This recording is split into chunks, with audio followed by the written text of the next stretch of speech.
It's Nate Zielinski at Tightline Outdoors. This is your official fishing report for July 9th. Summer has hit. Things are slightly changing. I'm going to walk you through all the bites right now. Take some notes. We're going to start off low. On the front range, Chatfield, Cherry Creek, the walleye bite. As we are now entering our summer patterns, we're just now starting to see the shad, young of year shad, move out into the basin. So how things work. The shad spawn in May and early June. Once they hatch out, these young shad stay on shore until they approach about an inch long. As the shad approach an inch long, they start migrating offshore out into the main lake. Obviously, when you have millions of young baitfish moving out in the lake, it changes the bite. It's a very vulnerable and easy food source for the walleyes, so you start to see the walleyes activating on that young shad. The young shad are always going to be in the top 10 feet of the water column, in most cases top 5 to 6 feet of the water column. So you are going to start, I'm not saying it's 100% there, but you're going to start to see the walleyes leave the structure and start to be suspended and activating on those shad up high in the water column.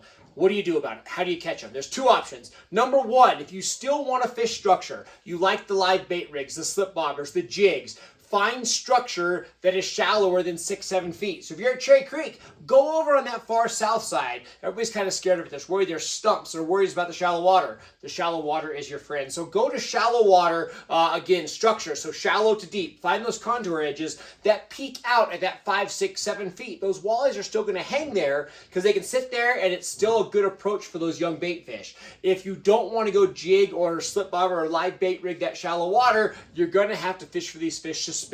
Your options are going to be to cast or troll. You can cast baits like jerk baits, lipless crankbaits, or rattle baits, rattle traps, things like that. You can cast spoons and or swim baits. When we say swim baits, our most common approach is going to be a jig head with a small blade on it, put like a 3 to 4 inch paddle tail on it, cast it out for those suspended fish, work it high in the water column, you're going to create success. If you want to troll, you have options of trolling spinner rigs, trolling, high action baits, hot and tots, Norman middle ends, jointed flicker shads. Those type baits are going to catch those fish suspended. So again, as we see the walleye transition into their summer patterns, they're not feeding. They're not going deep. They're not feeding at night. I promise you, high temps, high sun, the walleyes are active. Everybody thinks that the temperature drives them deep. It does not. The food is shallow. You need to go shallow.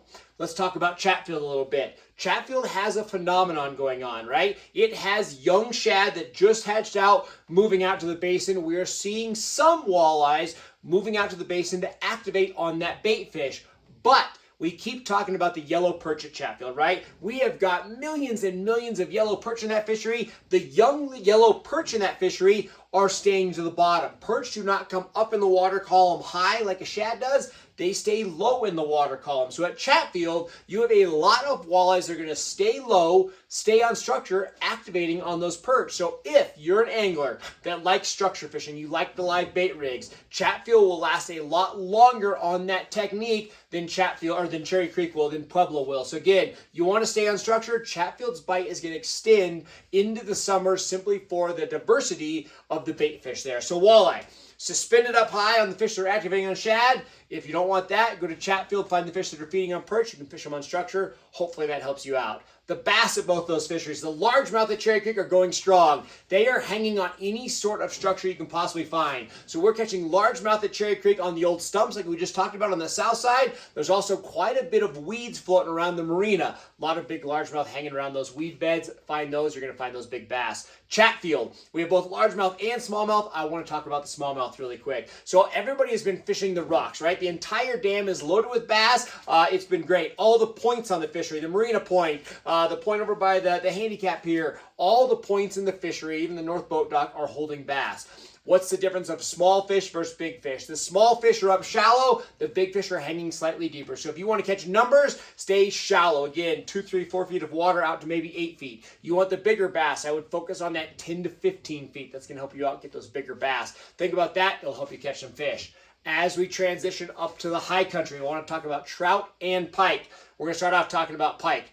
Pike, it's 100% summer patterns. The weeds are up in all the fisheries. The pike are no longer roaming looking for food. The pike are stationary hunting food. They are sitting dead still right next to a weed or right on top of a weed. As bait fish, trout, perch, suckers swim near them, they dart out at 1,000,000 miles an hour, grab their food, and tuck back in. They are very much hunting. How do we catch those fish? Number one, we cover water. Number two, big, slow baits. Say it with me.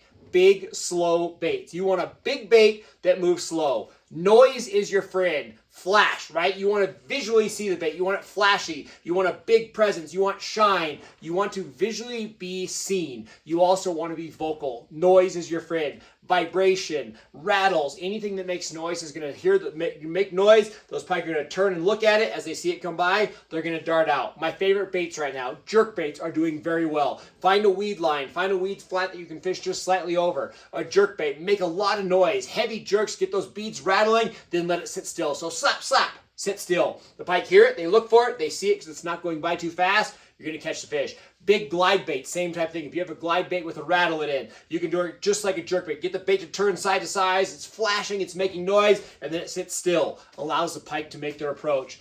Big, slow spinner baits. Huge fan of this, right? A bigger bass-style spinner bait with big blades. It creates a lot of flash, a lot of vibration, but yet you can work it through the water column fairly slow. Big, slow baits is how you're going to catch those pike. I promise you, it's going to work.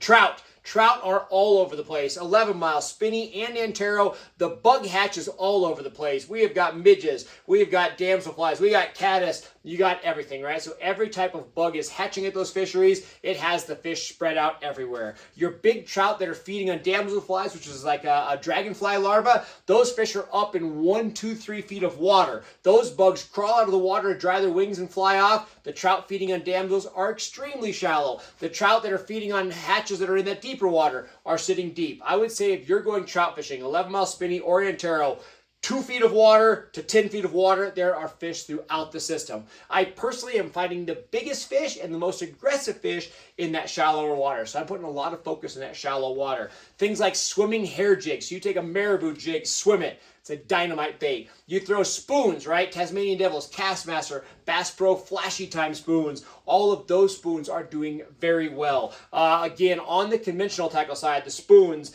the jigs, you're casting out, you're being very aggressive. Very fast retrieve, very aggressive retrieve, lots and lots of action. Almost all of your takes or strikes on conventional tackle are going to become through reactionary baits. Again, they're feeding on bugs. Their focus is bugs. They're not feeding on a big bait like you're throwing, so you're going to get those fish to react.